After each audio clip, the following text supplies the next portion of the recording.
Je sais qu'en tant qu'une femme, c'est beau, c'est admirable, c'est même honorable d'être indépendante, d'avoir sa situation, son boulot, sa maison, sa voiture, de ne dépendre de personne. Mais d'un autre côté, cette hyper-indépendance est en train de ruiner ta vie amoureuse.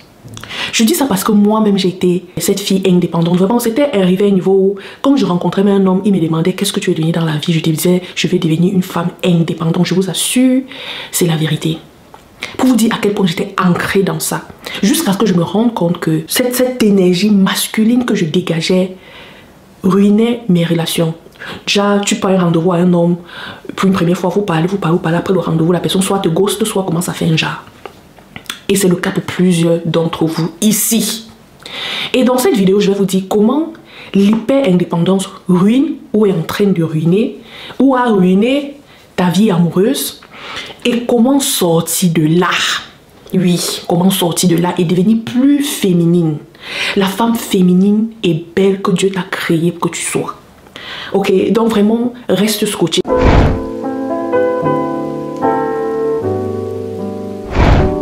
Guys, et bienvenue une fois de plus sur Comment Vivre Vivant. Si c'est ta première fois ici là, déjà abonne-toi et active la cloche de notification. Ok, comme je disais, moi-même je fus une femme très forte et indépendante. Il n'y a rien de mal à être indépendante, hein? Mais le problème se pose quand tu deviens hyper indépendante. Chose que nombreuses d'entre vous sont devenues de nos jours.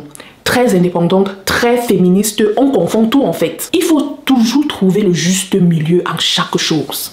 Le juste milieu. Et en tant qu'une femme, malgré tout ce qui peut se passer, il ne faut pas perdre ce truc-là.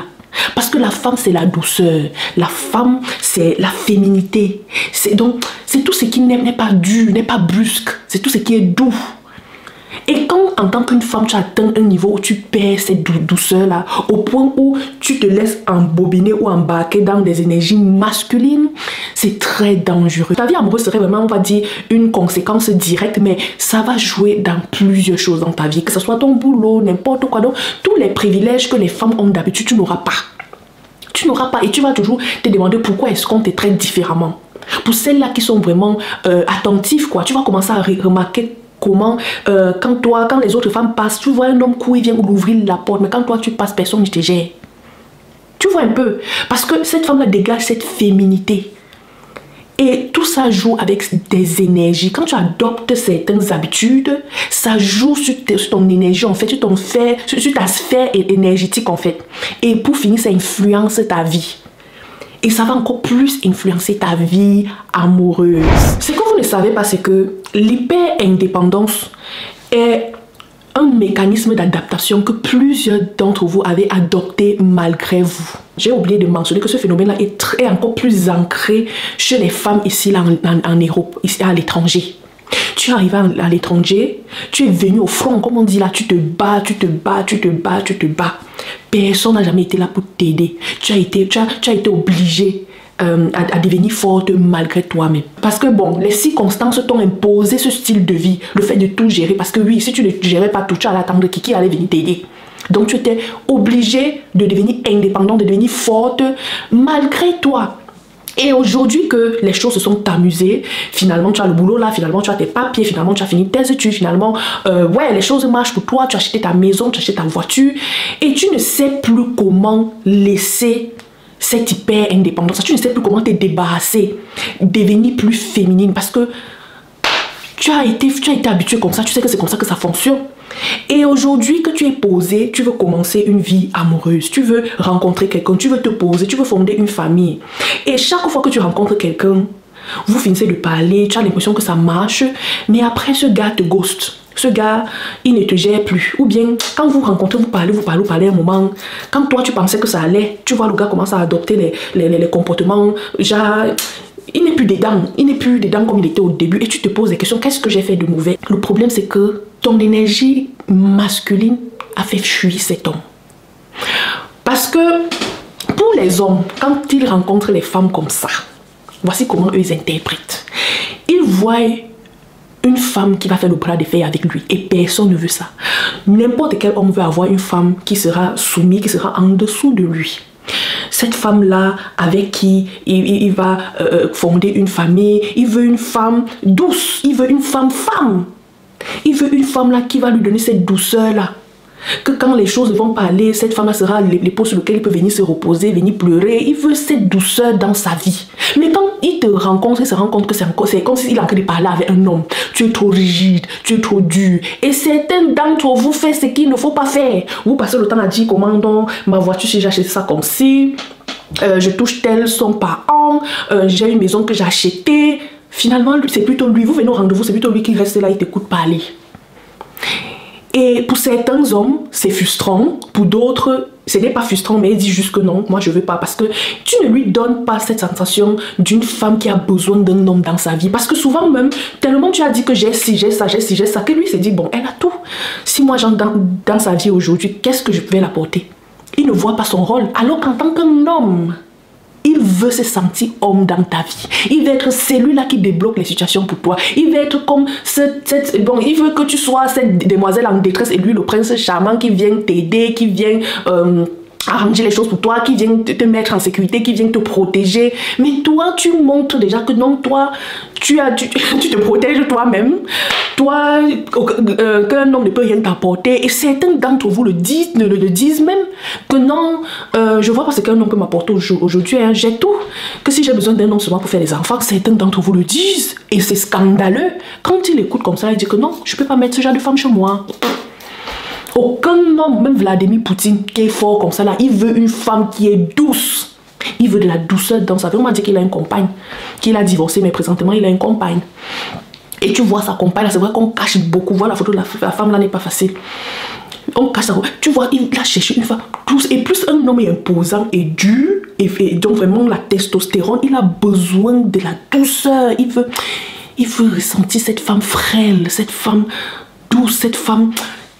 Il ne veut pas avoir, il veut pas avoir un concurrent, il veut pas avoir un homme, il veut pas, c'est comme s'il avait un homme à la maison. Et certains d'entre vous ont tellement cultivé cette hyper-indépendance que tu ne sais même plus devenir femme. Que ce soit par ton habillement, où tu n'es plus femme, tu es toujours dans les jeans, dans les sweatshirts, tu es toujours dans les jogging, tu n'es plus féminine. Tu ne mets pas de boucle, tu ne mets pas de collier. Bon, c'est vrai que moi, je ne mets pas trop les colliers, mais vous comprenez ce que je veux dire. Tu ne mets pas de perruque, tu ne te maquilles même pas. Tu es là seulement comme ça là. Tu portes les grosses bottes, tu portes les jeans, tu portes les gros pulls. Donc quand tu regardes, ça même déjà dans ton habillement, tu ne dégages rien de féminine. Déjà que quand un homme te voit, c'est comme s'il a vu un homme. Il n'a aucune émotion, rien ne bouge dans lui. Et c'est comme ça que certains d'entre vous sont des cibles pour les gigolas. Parce que là, pour les gigolas, ils savent qu'ils vont venir obtenir des choses de vous. Que ce soit manger votre argent, que ce soit faire ceci, cela. Et vous avez aussi cette fâcheuse habitude de donner l'argent aux hommes. Je vous assure qu'un homme, un vrai homme, ne peut pas prendre l'argent d'une femme. Et vous vous dites que non, comme j'ai l'argent là, si je lui donne l'argent, ça serait donc inconsciemment vous voulez acheter l'amour. Et ce qui ne marche pas. Donc voilà un peu. L'hyper-indépendance. C'est beau, oui, tu as combattu, oui, c'était difficile quand tu es arrivé ici, là tu es arrivé ici par l'eau, vraiment tu as vécu des choses horribles, tu as été obligé d'être forte par toi-même ou malgré toi. Mais aujourd'hui, si là, il faut déposer les armes. Dépose les armes, le combat est terminé. Dépose les armes. Coiffe-toi, prends soin de toi. Et quand tu rencontres un homme, évite de parler de j'ai ci, j'ai ça. Je sais pas, quand tu racontes ça, c'est pour attirer, ce n'est pas pour attirer la convoitise ou pour frustrer le gars en face de toi. Je ne comprends pas pourquoi tu racontes tout ça. Il peut te demander qu'est-ce que tu fais dans la vie. Ok, j'ai un boulot là-bas, point. Vous parlez de quoi? Parce que tu lui dis je touche telle somme par an. Le gars commence à calculer que mais de la femme, si elle touche 60 000 euros par mois, moi elle touche 55 000 euros. Tu vois, ça commence à faire les calculs. Quand tu lui dis combien tu touches par an, pourquoi? Ou bien tu rencontres un gars qui fait peut-être la formation, qui n'a pas beaucoup de moyens. Mais toi, tu es un grand ingénieur avec ton master, avec ceci, c'est là. Tu passes autant à dire comment non, tu touches ceci là, tes lunettes, si que tu portes, c'est telle somme, patati patata. Si ce n'est pas pour frustrer le gars là, c'est pour faire quoi? Et après, tu te tournes du outcome, tu te tournes du résultat, tu te tournes de son comportement après ça. Donc, vraiment, l'hyper-indépendance est bien, mais ceci va ruiner ta relation. Si tu ne fais pas attention, tu n'arrives pas à trouver le juste milieu. Maintenant que cela est dit, vraiment, entrons dans les solutions. Parce que, comme je vous ai dit, moi-même, j'étais très très indépendante et je le criais sur tous les toits. Et à tel point que quand je rencontrais un homme, il me demandait qu'est-ce que tu veux devenir dans la vie ou qu'est-ce que... Je ne disais pas qu'il va être ingénieur ou je vais cesser. Je disais je vais être une femme indépendante. Et pas ça, je me dis, ça me fait rire. Je disais je vais être une femme indépendante. Je voulais être une femme forte qui ne demande rien à personne. Sans savoir que en tant qu'une femme, quand tu es encore trop forte, ce n'est pas bien. La première chose que j'ai fait, d'abord, avant toute chose, pour combattre mon hyper-indépendance, c'est d'abord travailler sur mon physique. Travailler sur mon physique. Prendre soin de moi. Que ce soit de ma peau, que ce soit soigner mon habillement. Je suis allée dans mes habits, j'ai trié, j'ai jeté beaucoup d'habits. J'ai acheté des habits féminines. Me coiffer plus régulièrement. J'ai appris à me maquiller. Vous voyez, je ne me maquille pas. Je ne fais pas les lourds maquillages. Je fais juste un truc qui ressort ma beauté simplement. Rien d'extraordinaire, vraiment. Des trucs simples que tu peux faire. Tu traces juste ton crayon là pour dégager ce truc là. Si tu es une fan des ongles, avant je faisais les ongles aussi, mais avec le temps j'ai abandonné parce que j'ai les ongles fragiles, ça me rongeait les ongles. Mais j'ai abandonné ça. Mais pour dire que c'est pas bon, juste pour dire que si tu es fan des ongles et que tu aimes ça, mais j'ai appris à faire mes cils, à mettre mes cils, me maquiller et toujours faire en sorte que quand je sors, je suis bien apprêtée. Et bien apprêtée dans le sens féminin. Genre, je porte les trucs comme ça, je montre un peu le décolleté. Je montre un peu le décolleté. Je porte un peu les habits qui montrent un peu là. Bon, vous voyez, sans être vulgaire, bien sûr, oui, on reste respectable, mais bien habillé de manière propre et ouais, tu restes féminine. Et aussi, j'ai beaucoup investi sur mon odeur. Plusieurs d'entre vous ne portez pas les parfums. Achète-toi un bon parfum. Je dis pas les parfums des morguiers là, non. 50 €, 60 €, 100 € même. Tu achètes un bon parfum de marque qui dure. Tu mets là quand tu sors. Genre quand tu passes, on sait qu'une femme est passée. Bon, j'utilise la Belle de Jean-Paul Gaultier. J'utilise aussi, mais c'est l'autre de parfum de Guerlain. Je crois que j'ai déjà parlé de ça. C'est la petite robe noire. Voilà, la petite robe noire de Guerlain.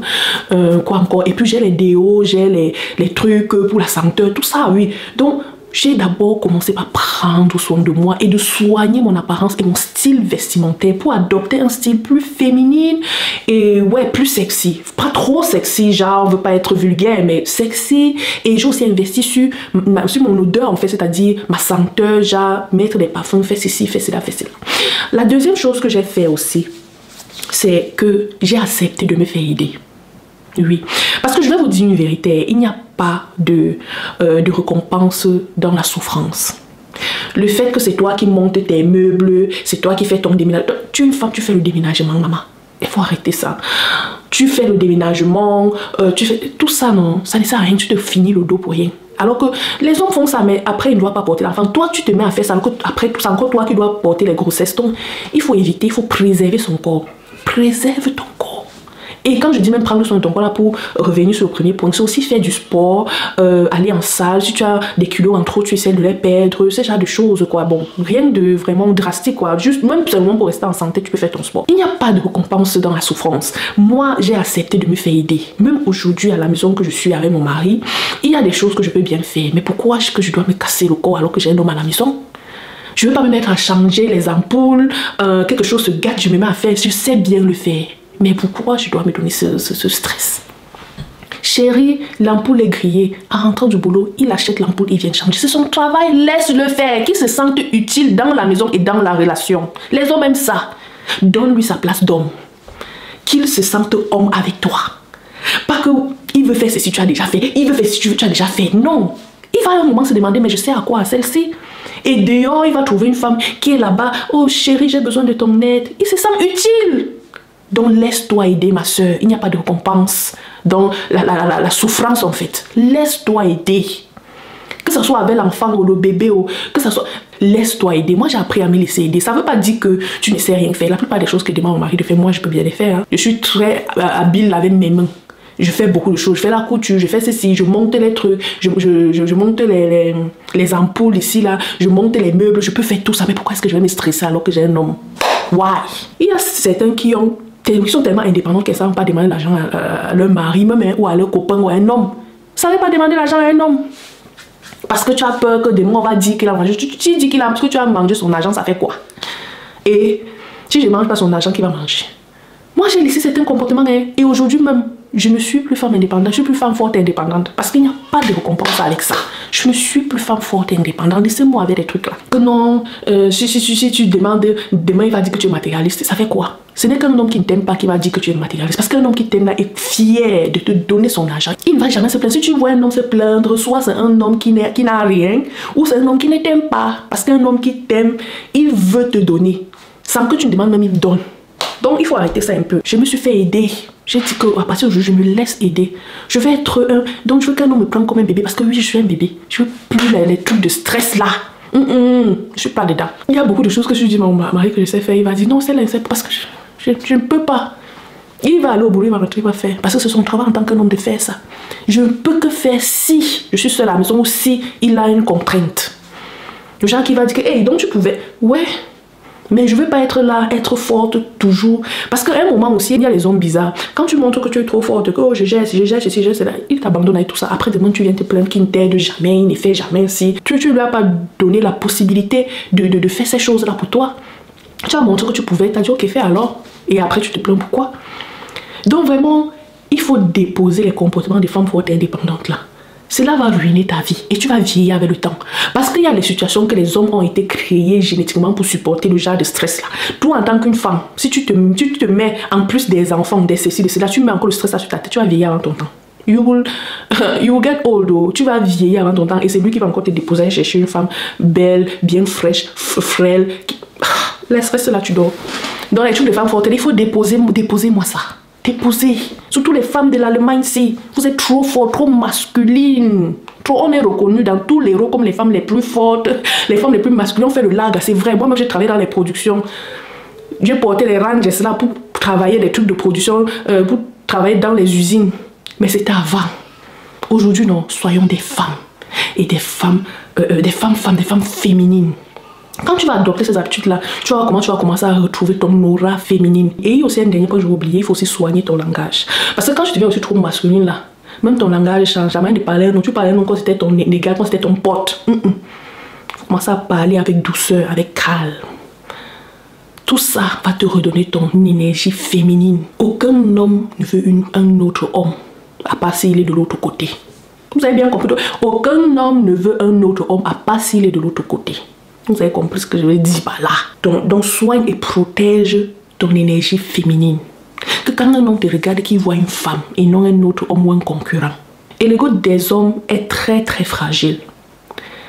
Très très fragile. On va voir ça dans les vidéos que je vais faire dans les jours qui viennent.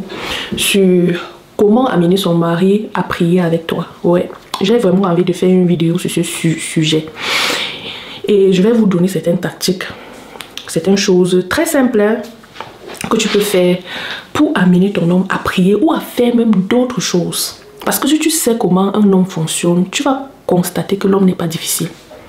L'homme, il dit les hommes. Je ne suis pas en train de dire les autres, là, les autres, là, on ne connaît pas de quelle race ils sont. Mais il dit les vrais hommes. Si tu comprends comment ils fonctionnent, tu n'auras pas de soucis. Et tu vas comprendre qu'en tant qu'une femme, tu as un pouvoir énorme. Si tu sais comment te maîtriser, comment gérer les situations, tu vas constater que tu as un pouvoir énorme. Que tu n'as pas besoin de violence ou quoi que ce soit. Donc il faut travailler et préserver ton énergie féminine. Que quand un homme te regarde, qu'il voit une femme, et pas un ego ou un égal, ou je ne sais pas trop quoi, comment on dit ça, qui ne voit pas un autre homme en fait, quand il te regarde.